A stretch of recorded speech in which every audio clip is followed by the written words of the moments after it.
அந்த கல்யாணம் என்ன பண்ணி ஃபர்தராக பேசவே இல்லை. அவர் அந்த 50,000 கடைசியாக வைக்கும்போது சொன்னேன், சார் இங்கேருந்து யூஎஸ் போயிட்டு வரணும்னா ஒரு டிக்கெட் வந்து 1,85,000 ரூபா. அந்த 85 சம்பாதிக்கிறவன் யூஎஸ் போக மாட்டான். அதனால் டபுள்டாக நீங்கள் இப்போ சொல்லிட்டு இனிமேல் நீங்கள் கொடுத்தா கூட எனக்கு வேண்டாம். ஏன் அப்படின்னு சொன்னேன்னா, என் பையன் 1,85 நீங்கள் தான் 50 மார்ஜின் வச்சுருக்கீங்க, அப்போ 3 பொண்ணு கிடைக்கும், நான் பண்ணிக்கிறேங்க அப்படின்னு. எதுக்கு சொல்கிறேன், இப்போ நிறைய பேர் அப்படிதான் சார் பண்ணியிருக்காங்க. நம்ம ஃப்ரெண்ட் கூட பார்க்குறோம்.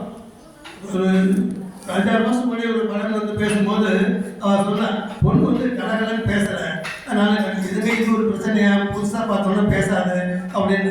இல்லை நாங்களாம் கூப்பிட்டாலும் வரலான்னு பேச வேண்டாமா அப்படின்னு. இதெல்லாம் நம்ம குறைய சொல்லவே முடியாது. ஒரு பொண்ணுக்கு எங்கே பிடிச்சிருக்கணும் இருக்கோ அது வந்து அதை தவிர்த்து யாராலையும் கொண்டு போக முடியாது, அவளுக்கு தான் அமையும்.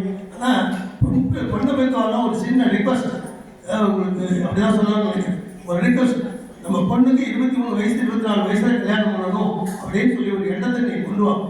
சும்மா குரு பலன் இதெல்லாம் வந்து ஜோசியம் பண்ணிகிட்டே இருப்பாங்க சார். ஜோசியக்காரன் குரு பலம் வந்தாலும் அத்தனை பேர் கல்யாணம் ஆகிடுதா, இந்தியாவில் இருக்க எத்தனை பேர் இருக்கும், எல்லாரும் குரு பலம் எத்தனை பேர் இருக்காரு. ஸோ நம்முடைய விதி என்னவோ அதான் நடக்க போகுது. அவர் சொல்லிட்டாரு, அதனால ஒரு 6 மாதம் தள்ளி போட சொல்லிட்டாரு. தள்ளி எல்லாம் போட வேண்டாங்க. அப்பப்போ பொண்ணு மாப்பிள்ளை கிடைச்சதுன்னா அதுதான் நமக்கு சேர வேண்டிய நேரம்னு தெரிஞ்சுக்கணும். உடனே அந்த கல்யாணம் அரேஞ்ச் பண்ணுறதுக்கு முயற்சி பண்ணணும். இப்போல்லாம் எங்கேயுமே டான்ஸே கிடையாது. எந்த வீட்டு எந்த மாப்பிள்ளை வீட்டில் டான்ஸ் கொடுத்துறாங்க பாருங்க, ஒருத்தருமே கிடையாது. அண்ணன் கேள்வி ஒன்று வந்தால் சரி நான் கல்யாணம் பண்ணிக்கிறேன், எனக்கு ஒன்றும் இது ஒன்றும் கொடுக்க வேண்டியதில்லை, போக வேண்டியதில்லை. அவள் 2 பேரும் சந்தோஷமாக இருந்தால் அதுதான் எனக்கு பரிபூர்ண சந்தோஷம்னு சொல்கிறேன்.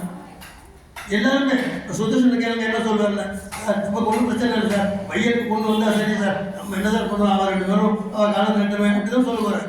இல்லை எனக்கு வந்து 101 பவுன் கொண்டு வரணும், மற்றவங்க கம்யூனிட்டி மாதிரி யாரும் கேட்குறாங்களா, இடைக்கு என்ன வெள்ளி கொடுங்க கேட்குறாங்களா, கல்யாணம் 10 லட்ச ரூபா கொட்டி பணம் கேட்குறாங்களா, இல்லை. நம்ம கம்யூனிட்டி மாதிரி ஒரு ஃப்ரீயான எந்த கம்யூனிட்டியும் நம்ம எங்கேயுமே பார்க்க முடியாது. அப்படிப்பட்ட ஒரு கம்யூனிட்டியில் நம்ம இன்னைக்கு பொண்ணு கிடைக்கலாம், மாப்பிள்ளை கிடைக்கலாம் கஷ்டப்பட்டது. இது வந்து நம்முடைய நேரத்தான் காரணங்களுடைய யார் மேலேயும் குறையில்லை. 22, 23 வயசில் ஒரு குழந்தை கல்யாணம் ஆகிடுது அப்படின்னு சொன்னால் உலகம் தெரியாமல் இருக்கும். உலகம் தெரியாத வரைக்கும் அந்த பொண்ணு சந்தோஷமாக இருக்கும். நீங்கள் 22ல் ஒரு பொண்ணு வேலை கிடைச்சாலும் 23ல் வேலை பொண்ணாட்டி பொண்ணுக்கு ஈஸியாக கிடைச்சிடும். டிகிரி முடிச்சுட்டு தான் பிஇ முடிச்சுட்டு தான் கட்டாயமாக கிடைச்சிடும். எங்கேயாவது கிடைக்கும். நீங்கள் வந்து கிடைச்ச உடனே அந்த பொண்ணு என்ன பண்ணுறீங்க, சென்னையில் போகணுமா மற்ற கோயம்புத்தூர் போகிறது இங்கே ஒரு இடத்துக்கு மாற்றி போட்டாங்க. அந்த ஃப்ரெண்ட்ஸ் சர்க்கிள் சேரும்போது அவங்களுக்கு ஒரு இன்டராக்ஷன் நடந்துருப்பாங்க. அந்த மாதிரி டிவி இதெல்லாம் வரக்கூடியதெல்லாம் பார்த்துட்டு அந்த குழந்தை மனசில் ஒரு கான்செப்டை கொண்டு இருக்கு. இப்படி தான் நம்ம கல்யாணம் நடக்கணும், இப்படி தான் எனக்கு மாப்பிள்ளை இருக்கணும்னு கொண்டு இருக்குது. இது ஹவு லாங் இட் இஸ் பாசிபிள்னு தெரியல, ஹவு ஃபார் இட் இஸ் பாசிபிள்னு தெரியல. கட்டாயமாக நான் யோசனை பண்ணி பார்த்தோம், ஒரு பொண்ணுக்கும் ஆணுக்கு தான் நம்ம கல்யாணம் பண்ணோம். பொண்ணும் ஆணும் நேருக்கு நேர் பேசினாங்க அப்படின்னா 99% கல்யாணம் முடிஞ்சு வச்சிடும். அந்த பெரியவாளைய பொருட்கள் இது வேண்டாம் அது வேண்டாம், அவா சரியில்லை இவா சரியில்லை, பொண்ணோட மாமா பேச மாட்டேங்கிறார், எல்லாம் பொண்ணும் மாப்பிள்ளை தான் நம்ம கிடைக்கவே, பொண்ணு மாமா பேசினா பேசலான்னு அது எதெல்லாம் வேண்டாமோ அதெல்லாம் எழுதி குடிச்சிட்டு இருக்கோம், எதெல்லாம் வேணுமோ அது விட்டுருக்கோம். நம்ம வந்து 2 சைட்லையும் பார்த்து சொல்கிறேன். நிறைய பார்க்குறோம் இல்லையா, நாங்கள் எங்கள் ஜாதகம் போது கிட்டத்தட்ட ஒரு 350 ஜாதகம் எங்கிட்ட வந்தது. நாங்கள் பண்ணும்போது என்ன பண்ணுவோம்னா எல்லாத்துக்கும் இண்டிவிஜுவலாக ஃபோன் பண்ணுவோம். ஒரு 5 பேர் மிஸ்டர் நான் என்ன கேட்டேன், அவரே நாங்கள் ஒரு 5 பேர் என்ன பண்ணுவோம்னா எல்லாம் ஒன்றா சேர்ந்துட்டு ஆளுக்கு ஒரு ஃபோன் வச்சுட்டு அந்த ஃபோன் நம்பரை கூப்பிட்டு கேட்போம். இந்த மாதிரி இந்த பொண்ணுக்கு உங்கள் பொண்ணு வந்து எங்கிட்ட வந்திருக்கு, ஜாதகம் பரிவர்த்தனைக்கு, இதை நாங்கள் புட்ட பண்ணணும், அதை எப்படி சொன்னாலும் சொல்லுங்கள், உங்களுக்கு ஐடியா இருக்கா, கல்யாணம் ஆகிடுதா இல்லையா, இந்த காசு வாங்கிட்டு இந்த ஜாதகம் கொடுக்குறா பார்த்தீங்களா, அவங்க 5 ஜாதகம் கொடுக்குறா 1500 2000 வாங்குறாங்க. வாங்கின உடனே 5 ஜாதகம் கொடுப்பாங்க, உண்மையாக தான் கொடுப்பாங்க, போயிட்டு அந்த 5 ஜாதகம் பார்த்தீங்கன்னா எல்லாத்துக்கும் குழந்தை முத்தாவசம். ஏன்னா அவங்ககிட்ட கொடுக்கும்போது அது கல்யாணம் அந்த மாதிரி கண்டிஷனில் தான் சுற்றின்னு இருக்கு. அவங்க ஏதோ ஒன்று கொடுக்குறோம் போகிறோம், இது நிறைய ஃப்ராடுகள்லாம் நடக்குது. கரூர் பிள்ளையே யாருக்கும் ஒரு மாமி பண்ணியிருக்காங்க. இந்த மாதிரி ஃபோன் அடித்து எல்லார் வீட்லேயும் கூப்பிட்டு மாதிரி உங்கள் இடத்துல பையன் இருக்கானா, எங்கள் இடத்துல பொண்ணு நிறையா இருக்குது சார், எங்கள் கஸ்டடியில் கொடுங்கன்னு கேட்டு 2700 ரூபா வாங்குறேன். இது நிறைய பேர் 2700 கட்டிட்டு மாமா நான் 2700 கட்டியிருக்கேன் அவங்களுக்கு தெரியுமான்னு கேட்குறேன். தெரியாது. திருப்பி அந்த நம்பர் கூட்டினா அந்த ஒன்று பேசுறது இது பாலாஜிக்கு மேரேஜ் இருக்கிறாங்க. அதெல்லாம் நிறைய அனுபவிச்சிருக்கும். எனக்கு ரொம்ப தெரிஞ்சவன் திருநெல்வேலி இருக்கார், அவர் பையன் புரோகிதராக இருக்கும். அவனுக்கு கல்யாணம் பண்ணணும்னு சொல்லி சொல்லாவிட்டு இருக்கேன். அவரு 2700 ரூபாய் அனுப்பிச்சுட்டு என்னை கூப்பிட்டு மாமா இந்த கரூரில் இந்த நம்பரில் இருக்கா, அப்போ ஃபோனை எடுக்க மாட்டேங்கிறா யாரு அப்படின்னு கேட்குறேன். இந்த மாதிரி நிறைய ஃப்ராடெல்லாம் இருக்குது. இதெல்லாம் வந்து யதார்த்தமாக நம்ம முன்னாடியே ஜாதகம் தாங்க இதை பார்ப்போம், பிடிச்சிருந்தா பண்ணிக்குவோம். ஜாதகத்துடைய பொண்ணுடைய வீட்டு அட்ரஸு, ஃபோன் நம்பர் எல்லாமே கொடுத்துறோம். நாங்கள் காமராஜ் புக்கில் பார்த்தாலும் அப்படி தான் வரும். எல்லாமே கம்ப்ளீட்டாக அட்ரஸ் கான்டாக்ட் பண்ணுறது உங்கள் லிஸ்ட். நாங்கள் அதை கான்டாக்ட் பண்ணுறது முடியாத காரியம், அவங்களே கான்டாக்ட் பண்ணிக்கிட்டோம். இதை நாங்கள் ஹைட் பண்ணி பண்ணுறதோ எங்கிட்ட வச்சுக்கிட்டு நீங்கள் என்ன வந்து தொலை பாருங்கோ, செட்டானோட சொல்லுங்க. இந்த வேலையை கல்யாணம் ஆச்சுன்னா ஒரே ரிக்வஸ்ட் பண்ணோம், தயவு செஞ்சு சொன்னீங்கன்னா இன்னும் புக்கில் போடாமல் இருக்கும். இது உண்மை நாங்கள் இவ்வளோதான் நாங்கள் கேட்போம். அதனால் ஜாதக பரிவர்த்தனைங்கிறது ரொம்ப விசேஷம். இதை வச்சு பல லட்சம் சம்பாதிக்கிறவங்களும் இருக்காங்க. பட் இந்த மாதிரி ராதாகிருஷ்ணன் இவெல்லாம் இவ்வளோ தூரம் இடைக்கு வந்து ஊர்வலாக வந்து அவன் வீட்டு கல்யாணம் மாதிரி பொண்ணு மாப்பிள்ளைய தொலைவை செஞ்சு கொடுக்குறாங்க அப்படின்னா ரொம்ப போட்டதில் கூட விஷயம் சார், சாதாரணமாக சொல்ல முடியாது. அவ்வளோ பெருந்தன்மையே தொழில் பண்ணியிருக்காங்க. தயவு செஞ்சு எல்லாரும் அதை நல்ல வழியில் பயன்படுத்திக்கோங்க. நாங்கள் ஒரு தடவை இங்கே பண்ணப்போ ஒரே ஒரு பொண்ணு மட்டும் 21 ஜாதகமாக 22 ஜாதகமாக வாங்கிது. எனக்கு முதல்ல தெரியல. போர்டு வச்சுருவோம், போர்டில் பேர் படிப்போம், மொத்த மைக்கை வச்சு படிச்சிருப்போம், பேரெல்லாம் எழுதுவோம் போர்டில். இந்த மாதிரி பெண்ணு ஜாதகம் 5 ஜாதகம் ஒரு தடவை எழுதுவோம். எழுதிட்டு அங்கே கூப்பிட்டு எதாவது கேட்போம், இந்த ஜாதகத்தில் யாருக்காவது ஒன்று வேணுமா அப்படின்னு. சார் எனக்கு 3ஆம் நம்பர், ரைட் ஓகே 3ஆம் நம்பர், உங்களுக்கு 7ஆம் 5ஆம் நம்பர், ரைட் ஒருத்தர் 2ஆம் நம்பர், எல்லாத்தையும் கேட்டுப்போம். பிடிச்சிருக்கா எல்லாம் பிடிச்சிக்கோ. இங்கே வெளியிலே நாங்கள் ஜெராக்ஸ் மிஷின் போட்டு அந்த ஜாதகத்தை கையில் கொடுத்து ஜெராக்ஸ் மிஷின் போட்டு அவங்களுக்கு ஆள் ஜெராக்ஸ் காட்டு காப்பி கொடுத்து வாங்கிக்கோங்க சொல்லி ஒரிஜினல். இது நாங்கள் ரெகுலராக பண்ணோம். ஒரு 2-3 தடவை பண்ணும்போது இப்படி தான் பண்ணோம். அதில் என்னாச்சுன்னா எல்லாரும் நல்லா ஒரு பொண்ணு மட்டும் 22 23 ஜாதகம் வந்து எனக்கு திடீர்னு டவுட் ஆகிடுச்சு. ஏன்னா அந்த அம்மா இத்தனை பேர் அவங்க எத்தனை குழந்தை அவங்க வீட்டில் அப்படிங்க. அப்புறம் விசாரிச்சு பார்த்தா அவங்க வந்து ஜாதக பரிவர்த்தனை ஜாதக கலெக்ஷனுக்காக வெளியிலேருந்து வரதை எடுத்து தயம் கூட வந்து அப்புறம் சொல்லிட்டார், பொண்ணு கூப்பிட்டு மாதிரி வெளியில் போக எங்கேயும் பண்ணக்கூடாது, நாங்கள் இங்கே பரிவர்த்தனைக்கு எங்களுக்கு பரவாயில்லைக்கு பரிவர்த்தனை தான், நீ கொண்டு போய் வச்சுருந்தா விற்கிறதுக்குலாம் நாங்கள் கொடுக்க மாட்டோம் அப்படின்னு சொல்லி சத்தம் வெளியில் அனுப்பிச்சோம். இது மாதிரி நிறையெல்லாம் நடக்குது. அதனால இந்த ஜாதகத்தை வெளியில் ஓப்பனாக கொடுக்கறதுக்கும் சில பிரச்சனைகள் இருக்குது.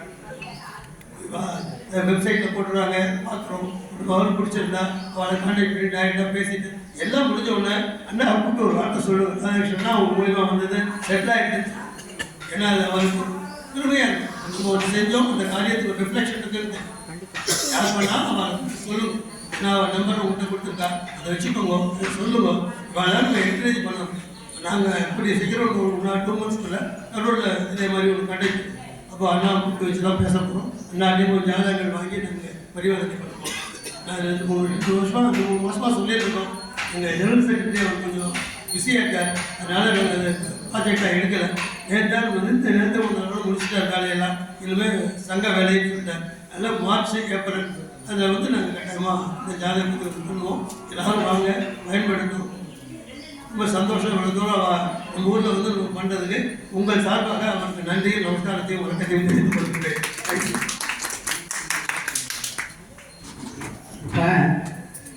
திருச்சியிலிருந்து பாபு இவர் பெரிய ஜோசியர், அகிலாண்டி கூட சேர்ந்து பண்ணிட்டு இருக்க.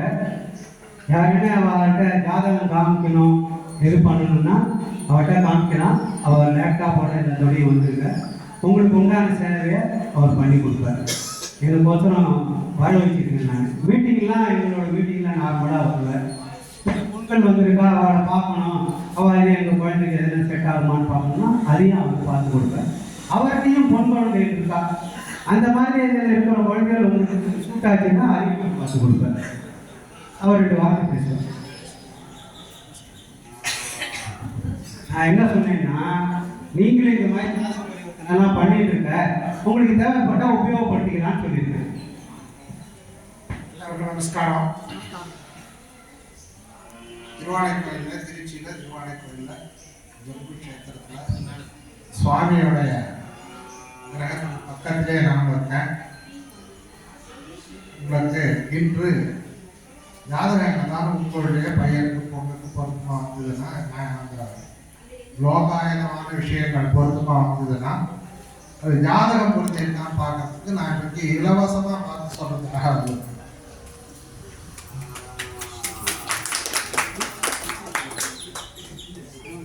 நான் ஒரு தனியாக மேட்ரு பண்ணிட்டு பண்ணுறேன், அதை பற்றி இங்கே சொல்கிறது இல்லை. அது அப்பமா நான் ஒருத்தர் பண்ணுற இடத்துல வந்து நம்ம மார்க்கெட்டிங் பண்ணிட்டு ஜாதகம் பொருத்தம் இந்த இலவசமாக பார்த்து சொல்வதற்காக வந்திருக்கேன்.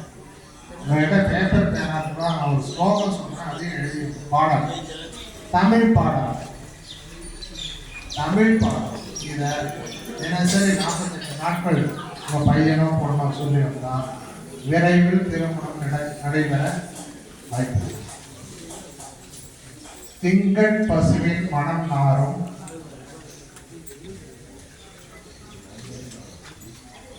திங்கள் பசுவின் மனம் நாரும், சீரடி சென்னி வைக்க எங்கட்கு ஒரு தவம் எய்தியவா, எங்கட்கு ஒரு தவம் எய்தியவா, எண்ணிறந்த விண்ணோர், எண்ணிறந்த விண்ணோர்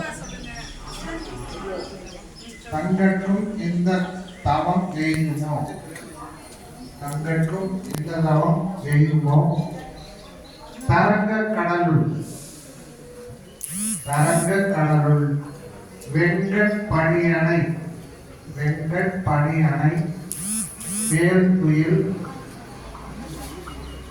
வெங்கட் பணியணை மேல் துயில் கூறும் விழுப்பொருளை, கூறும் விழுப்பொருளை. அதனால ஒருத்தர் 2 பேர் இந்த போட்டோ எடுத்துட்டு எல்லாரும் ஷேர் பண்ணிக்கலாம். அபிராமி அந்த 35வது பாடல் அந்த புத்தகத்துல 44. அபிராமி அந்த வருகின்ற 35